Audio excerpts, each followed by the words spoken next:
Hey everyone, my name's Jordan and this is our van Bean. Bean is a 2017 Ford Transit 470e and I bought this as a blank van. It delivered coffee beans around central Victoria and I stripped it out, started from scratch and spent the last couple of years converting it into this camper van. And I'm really excited to show you around, so let's go have a look. So here at the entrance to the van, we've got a little doormat, which is essential to make it feel like a little home in here. We've got a cabinet with 3 drawers, and these drawers, the top one just has like anything in it. Anything that doesn't have another place to live in the van ends up in here. The middle drawer, we normally put our laptops in, and the bottom drawer is for shoes. We've got the essential fishing rod holder, can fit 3 rods at the ready. If I see a fish, grab a rod, go get it, no mucking around.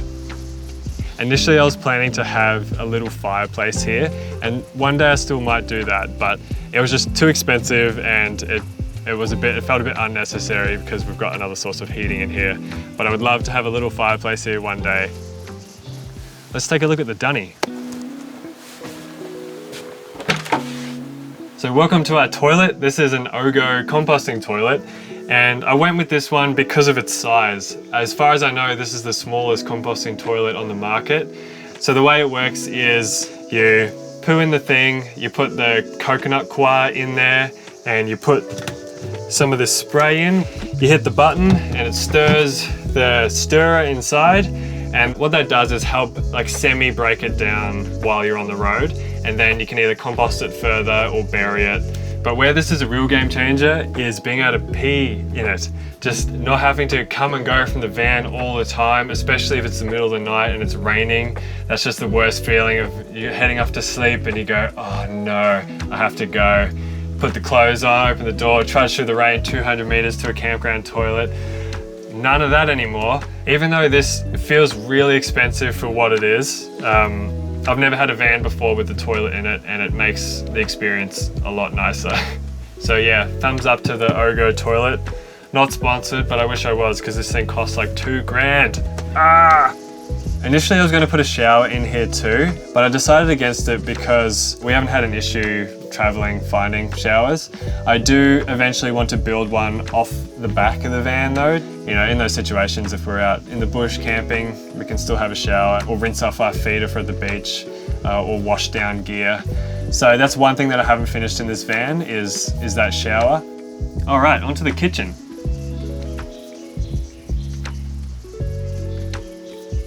So welcome to the kitchen. These 2 bench tops are about 1.5 meters long. So we've got a heap of bench space, a decent sink and washing up area. We really like to cook a lot of food from scratch, so prioritizing kitchen space was a real big design feature. We've got the sink on this side and the fresh water tank is underneath the van on this side. It's 85 litres and the sink drains into the grey water tank, which is about 45 litres underneath on that side of the van. Up the top here in these cabinets is a bunch of storage. I've used a lot of recycled timber throughout the build, and these are Baltic pine floorboards that were taken out of an old house. And I also made the toilet door out of the same material, and you can actually see it in a few other bits and pieces. It's the window frames. I used it in quite a few spots. This first one here has the electrical panels in it, so we can see how much power is being generated, how much fresh water and grey water we have left. It's also the controller for the hot water system and the diesel heater.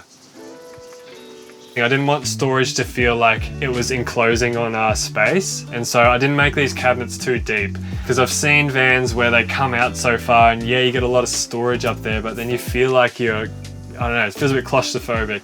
So I wanted to have it where the van felt open and bright and not kind of enclosed. So that was a big part of having these cabinets the width that they are. And below the overhead cabinets on this side, we have the obligatory fruit hammock. I almost didn't want these because they're a bit cliche, but they're actually really useful. So we've got 2 of those for fruit and veggies. In these cabinets down here is the cutlery, pots and pans, plates and bowls, and some food storage.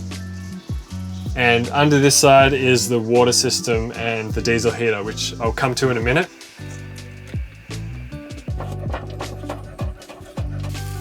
So for cooking, we have our induction stovetop here, which we do most of the cooking on. It's just a single burner, which is fine, you get used to it. And we also have, just as a backup, in case there's not enough power or we need to do two things at once, we've just got a little gas cooker in storage too. I got this sink from the tip and I cut it to size and it fits in there nicely. Just having a single sink of that size with a bit of an area to put dirty dishes has been great. And we just put like a tea towel down and just dry them as we go, and it's been fine. On this side, we've got a 130 litre fridge. It's a Bushman fridge. It's so nice having an abundance of space to prepare food and not to have a cramped little kitchen.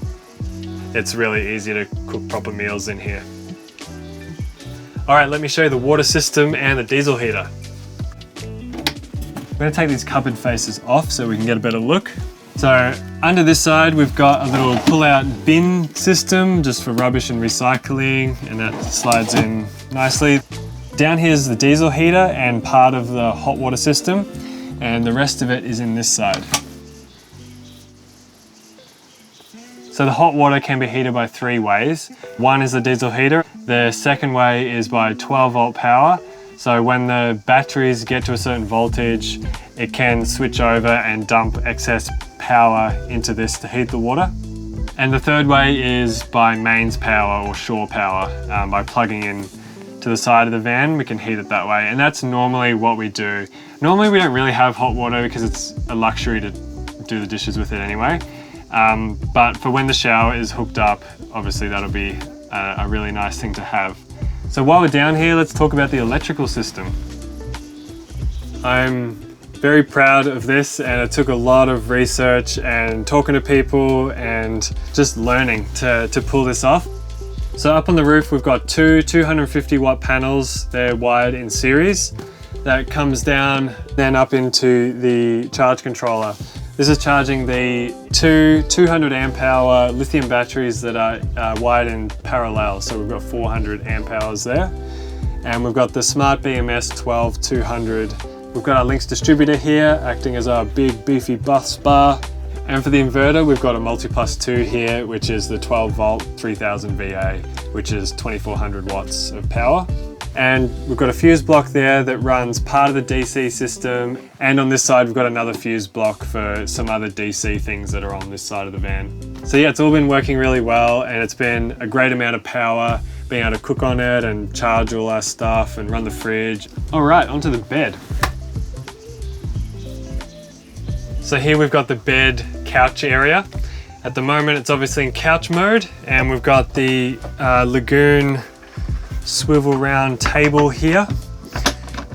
This is really nice to just be able to push it out of the way if you need to get out, or you know, bring it closer or angle it however you'd like.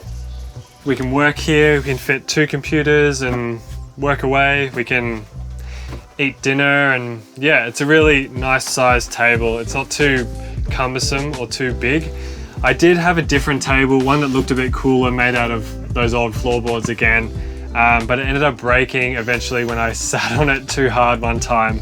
It was also too big and heavy. I made it oversized for what was recommended for this leg, and I can see why they don't recommend that, because it was a real pain to actually use. These are custom made cushions that my mum and my nana helped with making. Well, they did the entire thing because I can't sew, and I'm really glad they were able to help out.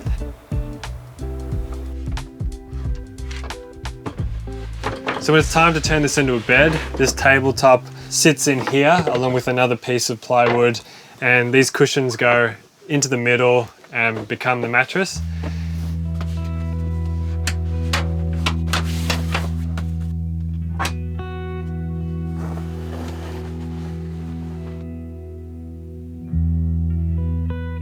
In the wall there is where my head goes, and my feet go into this part here.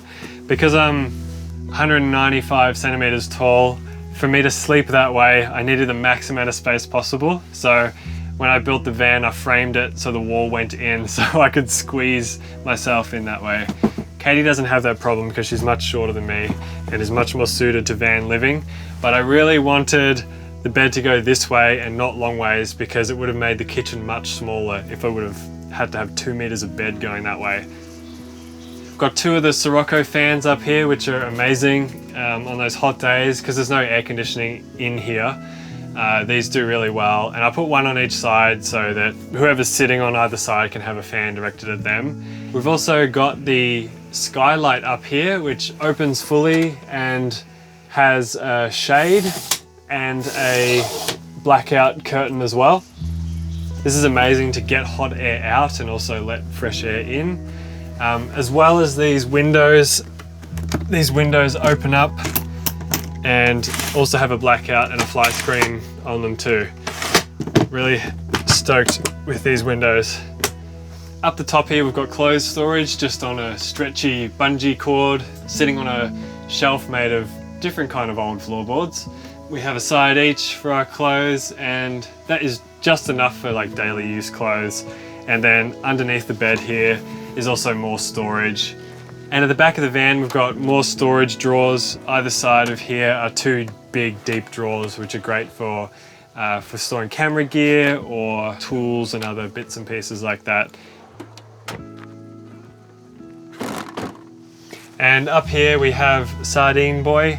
This is a soft toy fish that Katie made me for my birthday because I like fishing, and I've put him up in this custom made Sardine Boy holder to come on adventures with us, and he's very accessible. If you need to hug him at any point, comes out very easily. Give him a hug, put him back. No sweat. Yeah, I think that's the van. So doing a conversion on a van of this size has been a dream of mine for a long time. In the past, I'd never been able to afford a van of this size, and so to be able to do it now and had this experience and be now enjoying the van, going on some trips, has been amazing. There are still little things I need to finish and things that might change down the line, but overall I'm super happy with how it's all turned out, and I'm excited for all the adventures in the years to come. So I hope you enjoyed this little tour of Bean. If you've got any questions, please leave them in the comments. I'd love to hear from you, and I'll see you next time.